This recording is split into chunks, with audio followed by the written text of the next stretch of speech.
രാജ്യസഭയിൽ ഇതുമായി ബന്ധപ്പെട്ടുള്ള ചർച്ചയുണ്ടായിരുന്നു. ഉരുൾപൊട്ടൽ സംബന്ധിച്ച് കേരളത്തിന് മുന്നറിയിപ്പ് നൽകിയിരുന്നു എന്നാണ് കേന്ദ്ര ആഭ്യന്തരമന്ത്രി അമിത്ഷാ രാജ്യസഭയിൽ അറിയിച്ചത്. ഈ മാസം 23-ന് മുന്നറിയിപ്പ് നൽകി.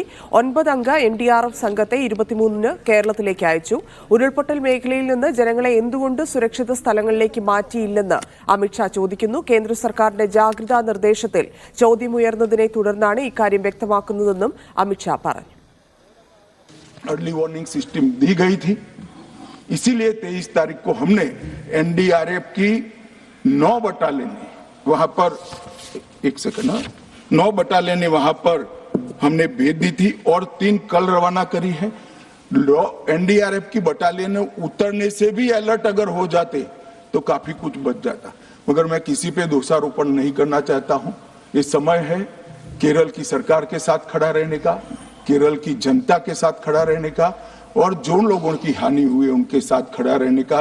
मैं सदन को विश्वास दिलाना चाहता हूं, irrespective of party politics, Narendra Modi सरकार केरल की जनता और केरल की सरकार दोनों के साथ चट्टान की तरह खड़ी रहेगी, किसी को संशय रखने ഡി ധനസുമോദ് ചേരുന്നുണ്ട്. ധനസുമോദ് 23-ന് മുന്നറിയിപ്പ് നൽകിയെന്നാണ് അമിത്ഷാ രാജ്യസഭയിൽ അറിയിക്കുന്നത്. പക്ഷേ കഴിഞ്ഞ ദിവസം, അതായത് ഉരുൾപൊട്ടൽ ഉണ്ടാകുന്നതിന്റെ തൊട്ട് തലേന്ന് വരെ അവിടുത്തെ പഞ്ചായത്ത് വാർഡ് മെമ്പർ പോലും ഇവർക്ക് ഗ്രൂപ്പുകളിലൂടെ നിർദ്ദേശങ്ങൾ നൽകിയിരുന്നു. ഈ മുന്നറിയിപ്പ് അവരെ അറിയിച്ചിട്ടുണ്ട് എന്നുള്ളത് നമുക്കറിയാൻ സാധിച്ചു. കാരണം നമ്മുടെ തന്നെ സഹപ്രവർത്തകന് വാട്സാപ്പ് ഗ്രൂപ്പിൽ ആ നിർദ്ദേശം ലഭിച്ചിട്ടുണ്ടായിരുന്നു. പക്ഷേ എവിടെയാണ് പാളിയത് എന്നാണ് അമിത്ഷാ ഈ പറഞ്ഞതുമായി ബന്ധപ്പെടുത്തിക്കൊണ്ട് മനസ്സിലാക്കുന്നത്. അമിത്ഷാ എന്തൊക്കെ കാര്യങ്ങളാണ് രാജ്യസഭയിൽ പറഞ്ഞത്?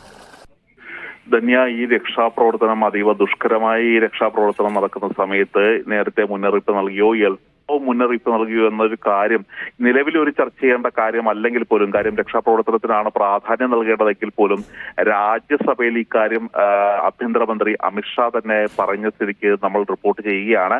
കാരണം 9 അംഗ NDRF സംഘത്തെ കേരളത്തിലേക്ക് 23-ന് തന്നെ അയച്ചു. കേരള സർക്കാരിന് മുന്നറിയിപ്പ് നൽകിയതായി ആണ് അമിത്ഷാ ഇപ്പോൾ അറിയിച്ചിരിക്കുന്നത്. ഉരുൾപൊട്ടൽ ലാൻഡ്സ്ലൈഡ് ഉണ്ടാകുമെന്നുള്ള മുന്നറിയിപ്പ് 2 തവണയാണ് കേരളത്തിന് നൽകിയിരുന്നത്. ഉരുൾപൊട്ടൽ മേഖലയിൽ നിന്നും ജനങ്ങളെ എന്തുകൊണ്ട് സുരക്ഷിത സ്ഥലങ്ങളിലേക്ക് മാറ്റിയില്ല എന്ന് ചൂണ്ടിക്കാട്ടിക്കൊണ്ട് തന്നെ ഒരു കേരള സർക്കാരിന്റെ വീഴ്ചയിലേക്ക് വിരൽ ചൂണ്ടിക്കൊണ്ടാണ് കേന്ദ്ര ആഭ്യന്തരമന്ത്രി ഇപ്പോൾ രാജ്യസഭയിൽ സംസാരിച്ചിരിക്കുന്നത്. കാരണം തന്റെ നേരിട്ടുള്ള നിർദ്ദേശപ്രകാരമാണ് NDF സംഘത്തെ വിമാനത്തിലാണ് കേരളത്തിലേക്ക് അയച്ചിരിക്കുന്നത്. കേന്ദ്രത്തിന് ഒരു കാരണവശാലും ഈ സംഭവത്തിൽ വീഴ്ച സംഭവിച്ചിട്ടില്ല എന്ന് ചൂണ്ടിക്കാട്ടിയാണ് അദ്ദേഹം പറയുന്നത്. ആർക്കെതിരെയും ആരോപണം ഉന്നയിക്കാൻ ഉദ്ദേശിക്കുന്നില്ല. കേരള സർക്കാരിനൊപ്പം നരേന്ദ്രമോദി സർക്കാർ ഉറച്ചു നിൽക്കും എന്ന് പറയുമ്പോൾ തന്നെയാണ് കേരള സർക്കാർ നേരത്തെ നടപടിയെടുത്തിരുന്നെങ്കിൽ ഇത്തരത്തിലുള്ള ഒരു ദുരന്തത്തിന്റെ ആഘാതം കുറക്കാമായിരുന്നു എന്നുള്ള സൂചന നൽകിക്കൊണ്ട് അദ്ദേഹം ഇപ്പോൾ രാജ്യസഭയിൽ സംസാരിച്ചുകൊണ്ടിരിക്കുന്നത്. കേരള ജനതയ്ക്കൊപ്പം കേന്ദ്ര സർക്കാർ ഉണ്ട് എന്ന് പലതവണ അദ്ദേഹം പറയുമ്പോൾ പോലും ഈ ദുരന്തത്തിന്റെ ഒരു ആഴം കൂട്ടിയത് ഒരു സമയത്ത് ഉണർന്ന് പ്രവർത്തിക്കാതിരുന്ന ഒരു സംസ്ഥാന സർക്കാരിനെ പ്രതിക്കൂട്ടിലാക്കുന്ന തരത്തിലുള്ള ഒരു സംഭാഷണമാണ്, ഒരു പ്രസംഗമാണ് ഇപ്പോൾ രാജ്യസഭയിൽ അമിത്ഷാ നടത്തിയത്. കാരണം ഈ കാര്യം ഏറ്റുപറയുന്നതിന്റെ പ്രധാനപ്പെട്ട ഒരു കാരണം എന്ന് പറയുന്നത് തന്നെ കേന്ദ്ര സർക്കാരിന് വീഴ്ച വരുത്തിയില്ല, കേന്ദ്ര സർക്കാരിനെതിരെ മുന്നറിയിപ്പ് നൽകിയില്ല എന്ന തരത്തിലുള്ള ആരോപണം ഉയർന്നൊരു സാഹചര്യത്തിലാണ് ഇക്കാര്യം തുറന്നു പറയുന്നത് എന്ന് ചൂണ്ടിക്കാട്ടിയാണ് അദ്ദേഹം രാജ്യസഭയിൽ ഈ വിവരം പങ്കുവച്ചത്.